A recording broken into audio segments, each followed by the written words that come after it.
Hey everybody, Chris Kirkpatrick back here with you for Module 6, Video 2, the Financial Pyramid Week. And here's what we're going to do. Before I get into the details on working you through the financial pyramid, I want to talk about different options when it comes to investments and savings and just ways people think about money and whatnot, and just give you some resources to think about.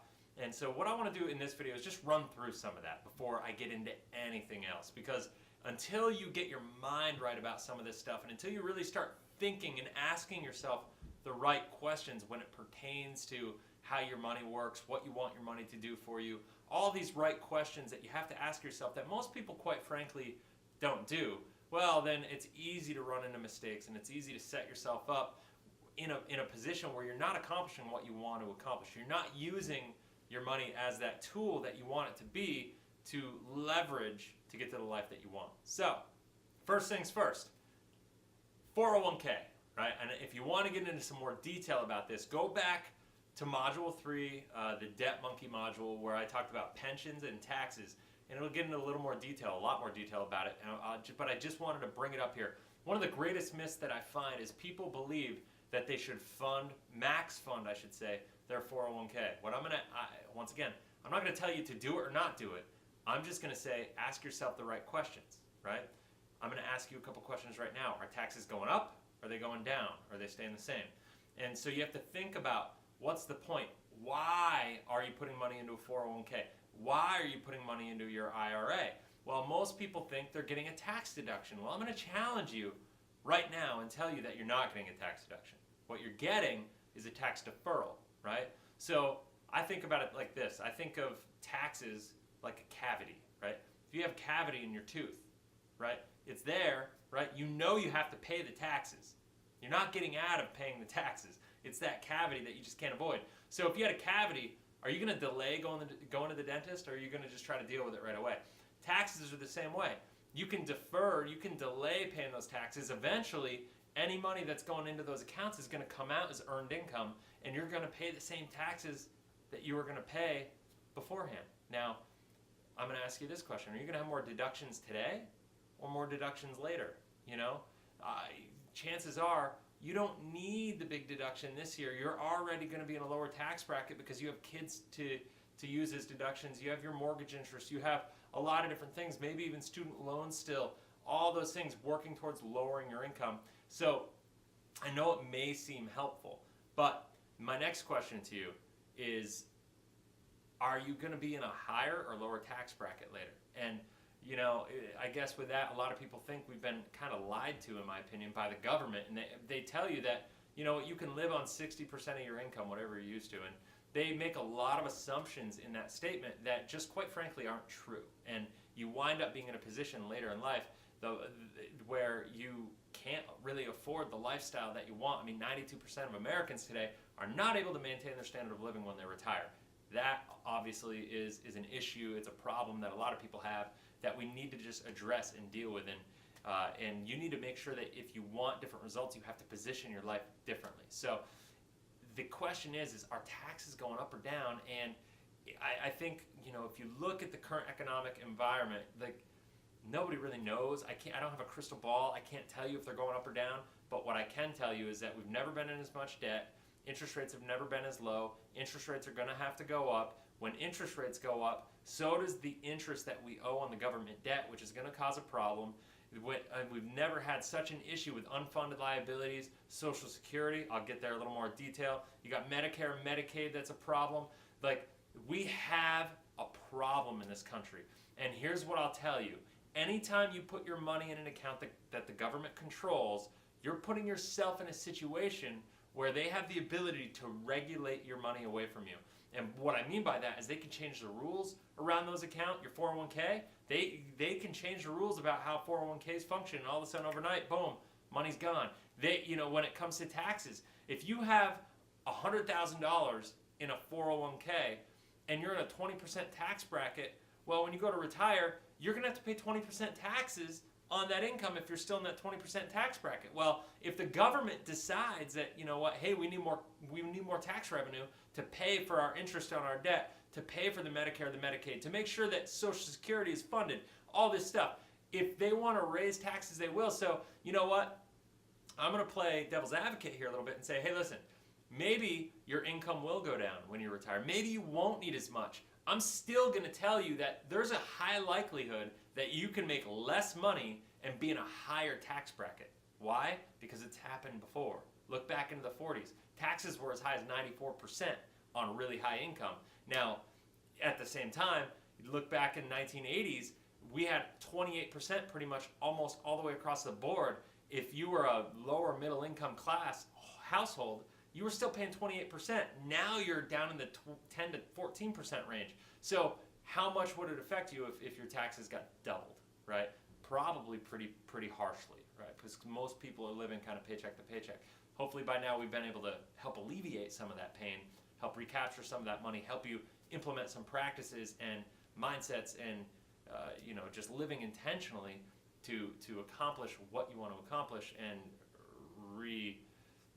prioritize your financial life. But taxes are a huge thing, and the reality is that, hey, listen, taxes, I think nobody knows for sure, but I would bet a lot of money that taxes are going up. And I think most people, that makes a lot of sense too. So just really think about that. So why, circling back, if you have a 401k, why do you want to put your money in an account where you're deferring taxes today only to put it into an account that you have no control over and that the government can raise your taxes? So that's that. The next thing I hear a lot of, and you're going to hear a little bit about this over the next couple of weeks, but I hear a lot of people talk about life insurance, and what I see a lot of is people's life insurance policies are structured improperly, and they don't understand how life insurance works. Most people think of life insurance as death insurance. They don't have it. Unfortunately, most people in this country, unfortunately, I guess only 42% of people in this world, in this country, have life insurance at this point in time. That's a problem. It's a problem in my mind, if our responsibility, if our duty is to leave the world better than when we found it, right? Then to me, hey, I see way too often families get left in the lurch. Families get left behind because something happens to a mother or a father, to an income provider and all that. And what I like to do for people is I like to do those insurance audits because most people don't understand how they work. Most people don't understand how to position their lives from an insurance perspective. Most people just kind of like wing it and don't plan. And what I'm going to do, and this is going to be over the next couple of weeks, I'm going to get into really how to structure life insurance. And there are two opposite ends of the spectrum when it comes to life insurance. And I'm going to kind of really help break it down and help you understand it, because quite frankly, if you structure a life insurance product properly, it can be one of the greatest, most powerful financial tools in the world for you. However, most people don't understand that. Most people don't do that. Most people don't have it structured properly. So it ends up costing more than it needs to, which obviously then we go down that rabbit hole of being inefficient and not getting where you want to go. And so that's the thing. Life insurance, most people think about it's either a death benefit. Some people try to sell it as an investment. I'm going to tell you it's neither an investment or a death benefit, right? So Dave Ramsey's right to a sense that it's not an investment. I'm going to say Dave Ramsey's right. Life insurance is not an investment. However, he's wrong that it's not just term. It's not just death benefit. It's not just something you should do for a short period of time, because then you're exposed on both ends. If you have the wrong expectations on either side, you're wrong. And so I'm going to show you the middle ground, and that's going to be awesome. I'm going to handle that myth for you. And then the next myth, and you can look back once again to week 1 about the average rate of return, and you'll see most people think that if they can just get a good enough rate of return, right, that they're going to be able to accomplish all the goals that they want in life, and with their finances at least, right? And so what I mean by this is it's important to have the right expectations of what your money's going to do for you. And that, because when you understand what your money in the investments that you have will or won't do for you, you then understand what you need to do. You understand at that point in time how active you need to be, what action you need to take. And I'm going to tell you right now, if you have your money in mutual funds and that's all you have, I promise you, you're going to be severely disappointed by the time you hit retirement. I promise you that you will not reach your goals. And what I'm going to do is I'm going to show you, using the Life 180 pyramid structure, I'm going to show you how you can structure your life and how you can actually regain control of your life and how you can start building your life for prosperity and abundance and being able to be in a position where you can take advantage of any opportunity that comes your way and where you'll be protected from any economic downside environment that you'll ever go through, which ultimately will open up more opportunity, because when you're protected, when others aren't, especially when it comes to your finances, you're going to be open to opportunity, and you're going to be looking for that opportunity. You're going to be looking to thrive through that rather than struggle and just try to get by and just try to tread water. So now some of the other myths, people think that, they think that Social Security is doomed. They think that $1 million is enough, right? They don't realize that, inflation is going to kill $1 million, right? If you're working on $40,000 today, if your income is $40,000 and you're 35 years old, well, 30 years from now, you're not going to need $40,000 to maintain your standard of living, right? Because $1 million right now will kick out $40,000 a year of guaranteed income pretty much for the rest of your life. That's what you can pretty much base your retirement on, is 4%.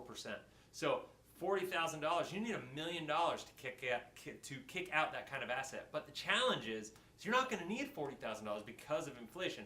When you hit retirement, you're going to be in a situation where you need $80,000 to $100,000, depending on what the rate of inflation is between now and then. But historically speaking, you're probably going to need $100,000. And so at 4%, what does that look like? Not 1 million, you need 2.5 million, right? Now, that's a big number.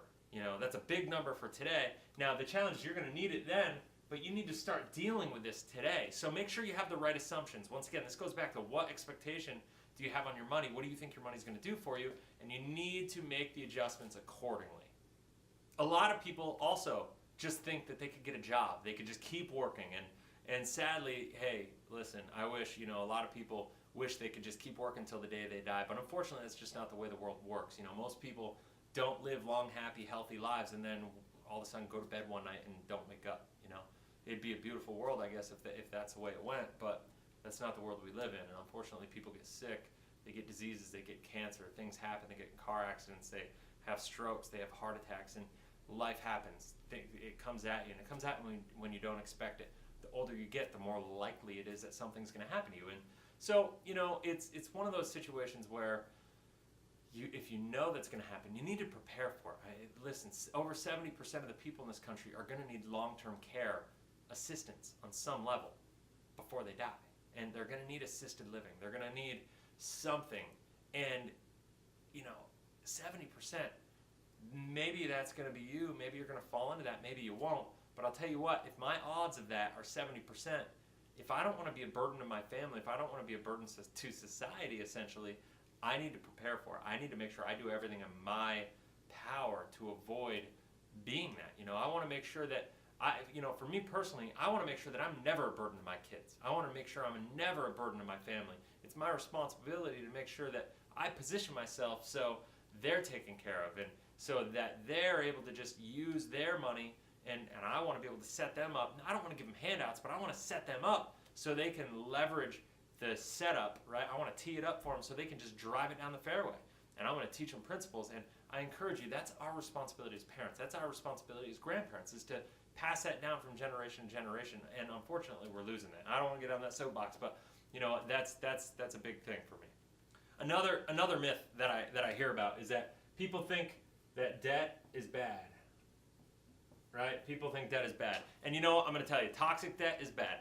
And I've already talked about this, but I just have to reiterate it right now, is that, yeah, debt is bad. Debt is bad. But think about your life as a business, right? If you have more assets than you have liabilities, then you're debt free, right? And if you could structure your life so you have good, healthy debt that's cheaper than the income, than the guaranteed income that you have coming in through, whether it's dividends or whatever, through bank accounts or investments, any kind of guaranteed income, if that income is guaranteed to be higher than the debt that you're paying, well, then, take advantage of it. Leverage that, because there's good debt, there's bad debt. And so I'm going to say be out of debt, but be healthy. Have your life structured properly so you can take advantage of arbitrage, because when you do, you put yourself in the position of the bank, and banks make money just simply by leveraging money. That's how they do it.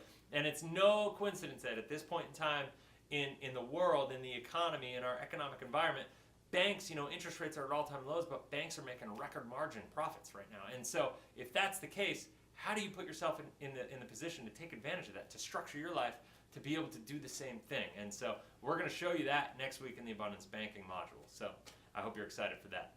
Another big myth that I hear is that you don't need to start thinking about retirement until you're 40. And I can tell you nothing could be further from the truth than that statement on its own, because right there, like, if you're over 40 and you haven't started, well, it's time to get on your donkey, because I tell you what, it's coming, and the longer you wait, the more you have to save. You know, you're losing the ability to earn compounding interest. You're losing the opportunities. And I tell you what, if you're young, if you're in your 20s, if you're in your 30s, it is a great time to get started. And not only is it a great time, I'm going to tell you, you need to get started. You don't have an option.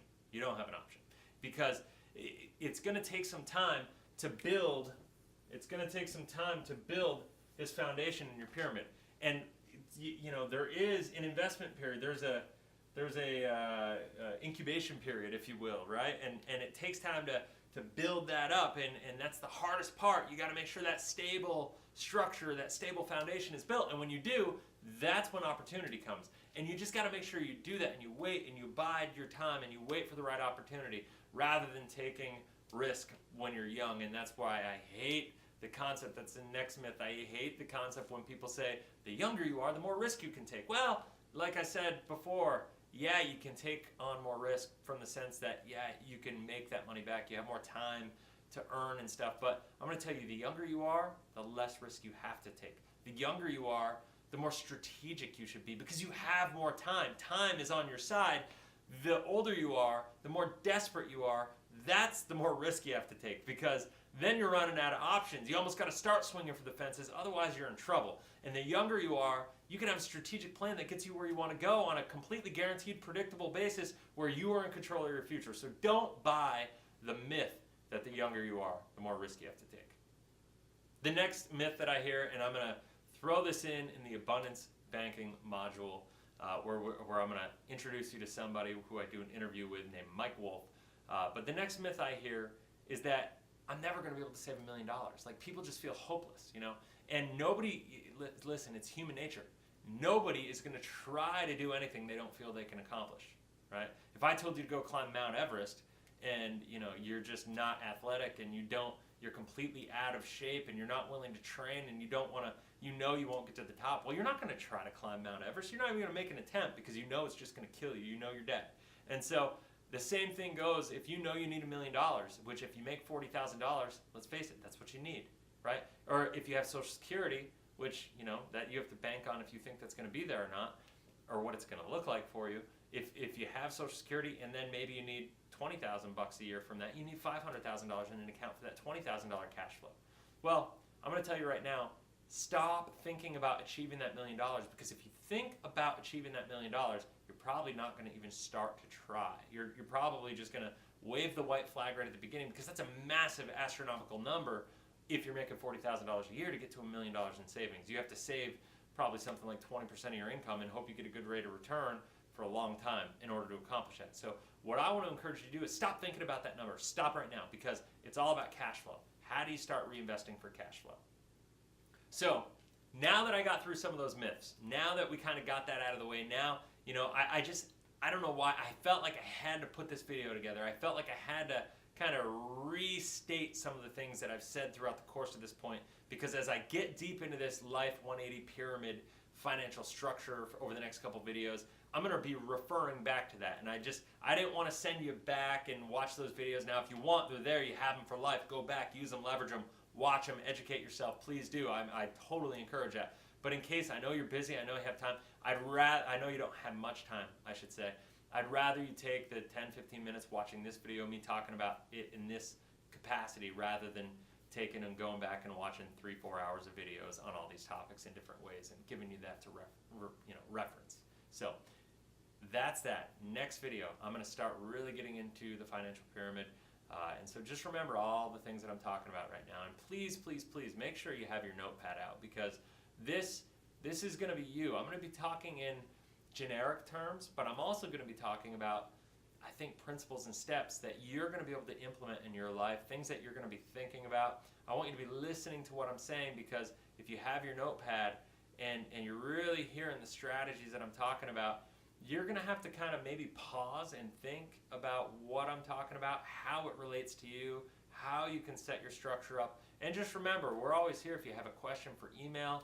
You can email us any questions that you have, and we're happy to help. So, and you can email those to roadmap@life180.com. So, all right, guys, I can't wait to get into the next video with you. I'm super excited. I hope this helped kind of rekindle some of the things that we've talked about over the past 6 weeks.